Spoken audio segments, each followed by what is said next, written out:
Contrariando a posição da comunidade científica, a Câmara dos Deputados avançou em um projeto que exclui a vacina contra a Covid-19 do calendário infantil para crianças de 6 meses a 5 anos de idade. A medida derruba a decisão do Ministério da Saúde, que incluiu o imunizante no Plano Nacional de Imunizações. O texto foi aprovado na Comissão de Constituição e Justiça e agora irá ao plenário da Casa para ser apreciado. A deputada Júlia Zanata, autora da ação, argumenta que a vacina contra a Covid não teria sido suficientemente testada pelo tempo, sujeitando os pais e responsáveis a penalidades diversas, inclusive a perda da guarda dos filhos.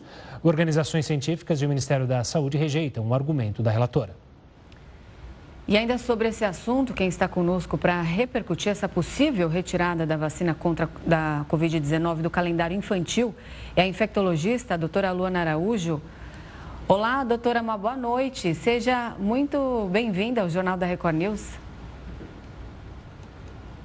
Boa noite, Renata, Gustavo, um prazer estar aqui com vocês novamente. Bom, doutora, quero começar te ouvindo, então, uma avaliação sua sobre o que está acontecendo na Câmara dos Deputados, levando em conta aí que só esse ano a gente já teve 30 óbitos de crianças nessa faixa etária por conta da Covid-19. Eu acho que a primeira coisa que a gente precisa esclarecer de uma vez por todas, Renata, é que esse tipo de ação não tem absolutamente nada a ver com qualquer preocupação com a saúde infantil, tá certo? Esse tipo de ação mostra uma incompetência imensa e também uma falta de percepção da própria competência, visto que liberar ou não, indicar ou não uma vacina para determinada proteção contra uma doença específica é competência de quem tem conhecimento para isso, de pessoal técnico, e não da Comissão de Constituição e Justiça. Esse nome é até um pouco confuso para todo mundo, porque, veja, saúde é um direito do cidadão e um dever do Estado, está lá na nossa Constituição. Então é muito estranho que uma comissão de Constituição vá contra a Constituição e promova a injustiça, porque veja, quando você tira uma vacina do calendário público, né, do calendário gratuito nacional, você está relegando essa proteção apenas àquelas pessoas que serão capazes de pagar por esta vacina num futuro próximo. Então não é nada sobre Constituição, não é nada sobre justiça, não se enganem, essa é uma ação que visa única e exclusivamente inflamar as suas bases políticas, manobrar a sua massa de apoio e visando essas eleições de outubro de 2024. Doutora, ainda pegando essa linha, não é perigoso? A gente está vendo que ele avançou. Ou seja,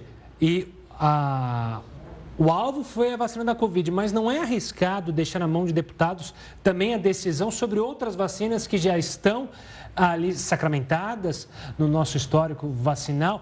A senhora teme que eles possam querer, ou deputados contra determinadas vacinas, possam querer retirar também vacinas, por exemplo, do sarampo, tríplice, poliomielite, de tirar da carteirinha de vacinação algo que era determinado por uma Câmara Técnica, que é do Ministério da Saúde? Gustavo, o que os impediria de cometer mais uma insanidade?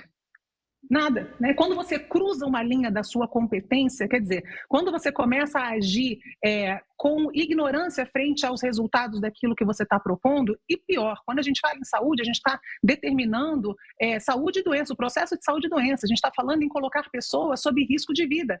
E não é só mesmo, já neste momento, sobre a vacina da Covid. Só essa discussão, só colocar essa hesitação vacinal na cabeça das pessoas, faz com que outras vacinas também sejam impactadas na sua cobertura. Então, quando a gente olha, por exemplo, hoje para a cidade de São Paulo, que tem 400% de aumento de casos de coqueluche, uma doença que é potencialmente fatal em crianças abaixo de 1 ano, que é imunoprevenível, quer dizer, você toma vacina e reduz o seu risco e salva essas crianças, você vê que a gente tem uma cobertura deficitária, assim como tem para pólio, assim como tem para outras doenças que foram extremamente afetadas por essa campanha monstruosa, nefasta contra a vacina da Covid. Então, veja, para a vacina da Covid, para as outras a gente tem já um corpo de evidências muito sólido. Para a vacina da Covid, também. E pela primeira vez na história da ciência, a gente tem todas essas evidências abertas, públicas e gratuitas. Então, não é uma questão de, eu acho que não foi ciência, vocês já sabem, todo mundo já sabe, não tem opinião, não tem achismo, tem evidência. Então, a gente tem essas evidências, elas estão publicadas, elas são reiteradamente comprovadas ao longo desses 4 imensos anos de pandemia.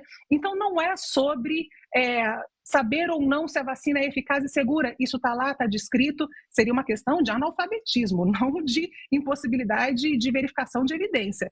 Mas é uma questão política única e simplesmente. Então, eu gostaria muito que os nobilíssimos deputados fizessem uso do seu tempo e dos nossos recursos públicos para aquilo que de fato importa, como, por exemplo, ajudar a recuperar o sistema de saúde do Rio Grande do Sul, que está passando por um problema gravíssimo, e oferecer a essas crianças de lá, por exemplo, condições de retomarem a sua saúde plena. Tem muitos problemas para a gente resolver, muitas oportunidades para trabalhar, a gente não precisa criar outras. Doutora, a postura do Conselho Federal de Medicina, principalmente em relação à Covid-19, a vacina infantil, pode ter aumentado esse furor em alguns deputados?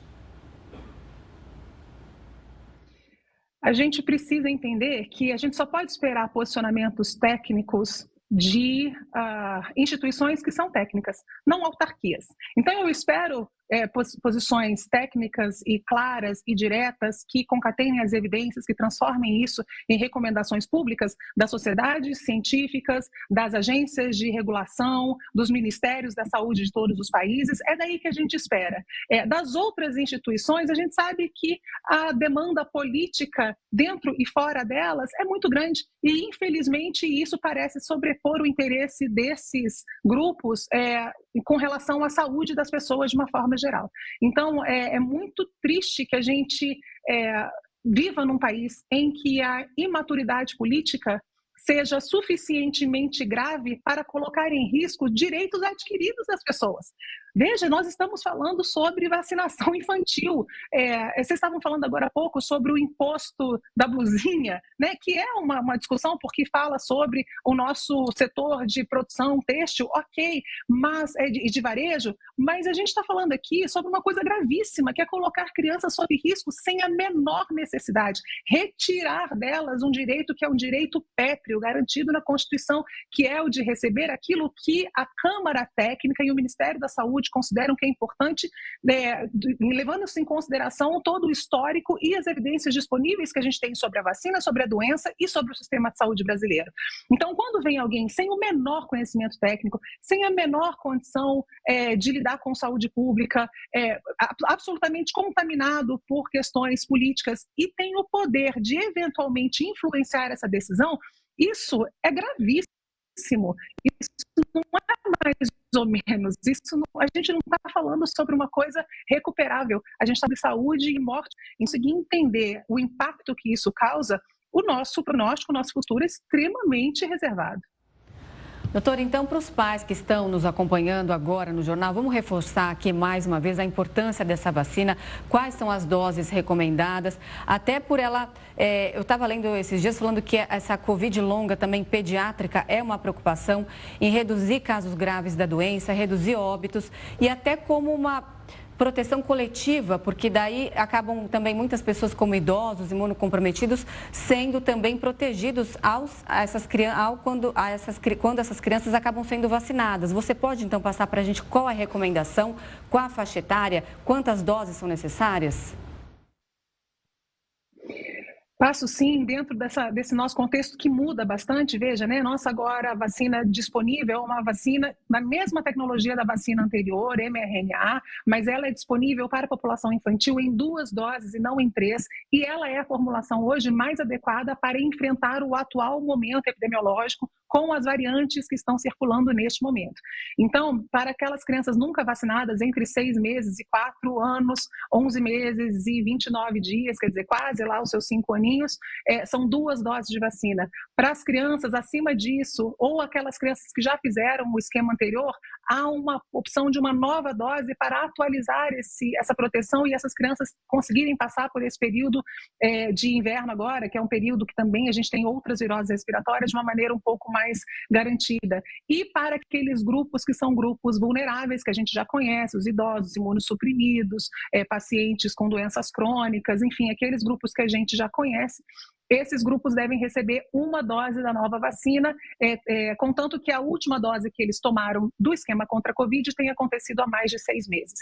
Isso garante que essas pessoas tenham uma proteção mais adequada para o momento. Lembrando que esse vírus continua mudando, lembrando, como você disse, a Covid aguda não é só o problema, a Covid longa é um problema grave. Um estudo recente mostra que 3 anos depois, muita gente ainda sofre de coisas que a gente não consegue controlar relacionadas à Covid. Então, a melhor das opções é evitar a doença e, não conseguindo evitar a doença, que ela seja uma doença controlada pela vacina e, eventualmente, pela medicação que a gente tem disponível. Não percam a oportunidade vacinal.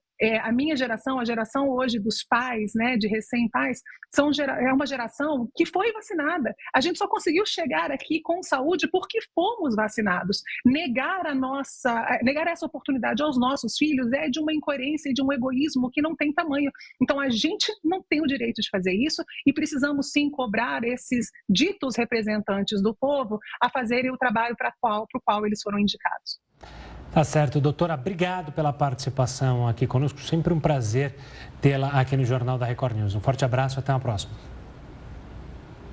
Outro para você, saúde a todos.